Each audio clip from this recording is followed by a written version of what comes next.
Mr. Speaker, I ask unanimous consent to address the House for up to 5 minutes and advise and extend my remarks. Without objection, the gentlewoman's recognized. Mr. Speaker, I rise in opposition to the commission to study the events of January 6th, as well as spending $2 billion in security supplemental. The question that comes to mind is this: what about all the riots that happened during the summer of 2020 after the death of George Floyd? What about all the damage caused to federal buildings, churches, people's businesses, and innocent people that were killed, like David Dorn? This past summer, Minneapolis city officials estimate 700 buildings were damaged, burned, or destroyed, including 360 local businesses. Riots caused an estimated $55 million in damages in Minneapolis alone. BLM and Antifa established an autonomous zone in Seattle and attempted to burn government buildings in Portland. Is that not an insurrection? On one Friday night alone in New York City, BLM protesters caused over $100,000 in damages and 150 people were arrested. Just one Monday night in Philadelphia resulted in a crowd of 1,000 people looting stores, setting fires in the middle of the street, and 30 police officers injured. Protests in Kansas City resulted in $2.1 million in damages, mostly over the course of one weekend. Several officers were injured as well. Protests in Wichita, Kansas cost the police department about $1.5 million in overtime. Protests in Salt Lake City cost at least $100,000 in damages. Protests in Denver cost the city at least $5.5 million in damages and overtime. BLM protests in Nashville set a federal courthouse on fire. The destruction is estimated to have cost $1.2 million in damages. Again, is that an insurrection? Protesters in Portland destroyed barriers and attempted to burn down government buildings, resulting in $2.3 million in damages, including $1.6 million in damages to the courthouse downtown. In St. Louis, following the night of violence, buildings were looted, vandalized, and burned. Protesters in Louisville set the courthouse on fire and shot 2 cops, resulting in a state of emergency ordered being declared. Protesters in Kenosha, Wisconsin, injured. Police officers set off fireworks near the building and courthouse and set at least 2 city trucks on fire. In Guilford County, North Carolina, a courthouse was broken into, set on fire, resulting in roughly $200,000 in damages. Protests in Oakland, California, resulted in a courthouse being set on fire and vandalized. The LAPD was defunded by $150 million, and some smaller crime units were eliminated entirely. Studies show 570 protests in 220 U.S. locations turned violent over the summer. Are those not insurrections? The $1+ billion in riot damage is estimated to be the most expensive in insurance history. It resulted in up to $2 billion of damages in 20 cities across the U.S., mostly concentrated in LA, Detroit, Miami, D.C., and New York. Indeed, we should have a commission to study the violent BLM and Antifa mobs that have plagued American cities this past summer, and that's for the American people who, by the way, pay the taxes that fund everything we do here. Also, we should have a security supplemental to fund all the police departments that have been defunded due to the pressure from radical, violent, and socialist groups. We should back the blue because they certainly back us.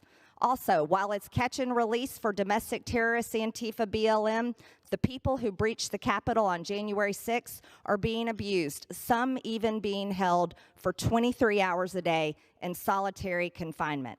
So, Mr. Speaker, my questions are this. Who placed the pipe bombs at the RNC and the DNC, which is an attack on both Republicans and Democrats? Why was President Trump's request on January 5th for 10,000 National Guard denied? And who denied it? And what chain of command did they follow? Also, who killed Ashley Babbitt? And why is that not being revealed? Does her family not deserve justice? And lastly, when will the witch hunt of Donald J. Trump come to an end and all of those who support him? I rest my time. Gentlewoman yields back. The chair recognizes the gentleman from Tennessee, Mr. Burchett, for 5 minutes. Thank you, Mr. Speaker. I rise today to address the House for 5 minutes and to revise and extend my remarks. Gentleman's recognized. Thank you, Mr. Speaker. What Hamas and the Palestinian Islamic Jihad are doing to Israel is nothing short of evil and barbaric. Even worse, some of my colleagues across the aisle and in the national media are excusing this violence against our closest ally in the Middle East.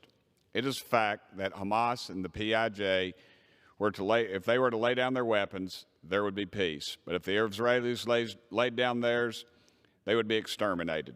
There's no secret because these two terrorist groups explicitly say their goal is to wipe Israel off the face of the map, and their actions back up their words, Mr. Speaker.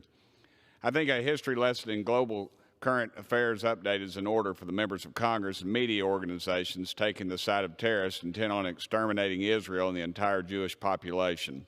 For starters, nobody should forget that in 1997, it was President Bill Clinton's State Department that placed Hamas and the PIJ on the United States list of foreign terrorist organizations. Both groups are still on the list today, and for good reason.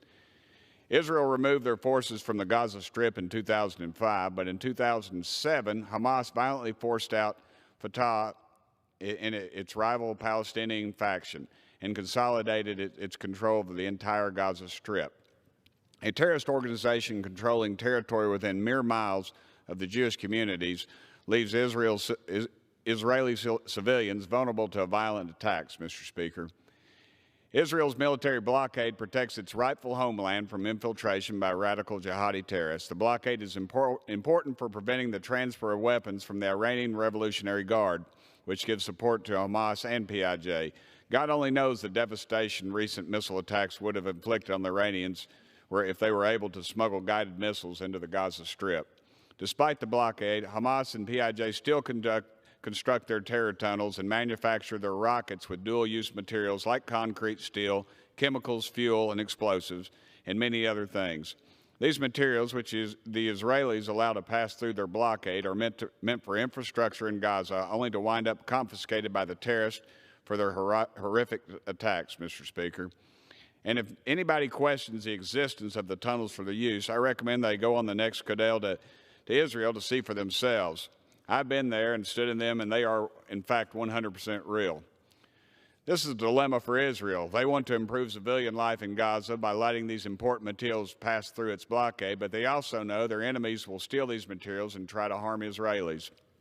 The violence that began last week came as a result of protests regarding an ongoing Israeli court order to evict Palestinian families from the Sheikh Jarrah neighborhood of Jerusalem. Palestinian Authority President Mahmoud Abbas, who is serving his 16th year of what is supposed to be a 4-year term, Mr. Speaker, called for unrest in the streets. Not to be outdone, Hamas and the PIJ recognized a political opportunity to assume the mantle as prosecutors of all Palestinian people, as protectors, excuse me. These terrorist groups responded by gutlessly and indiscriminately firing over 3,000 missiles since last Monday at hospitals, schools, and other civilian population centers across central and southern Israel. Thankfully, the United States provides Israel with generous military assistance for the Iron Dome and other missile defenses. The system has intercepted 90% of the missiles, 90%, Mr. Speaker.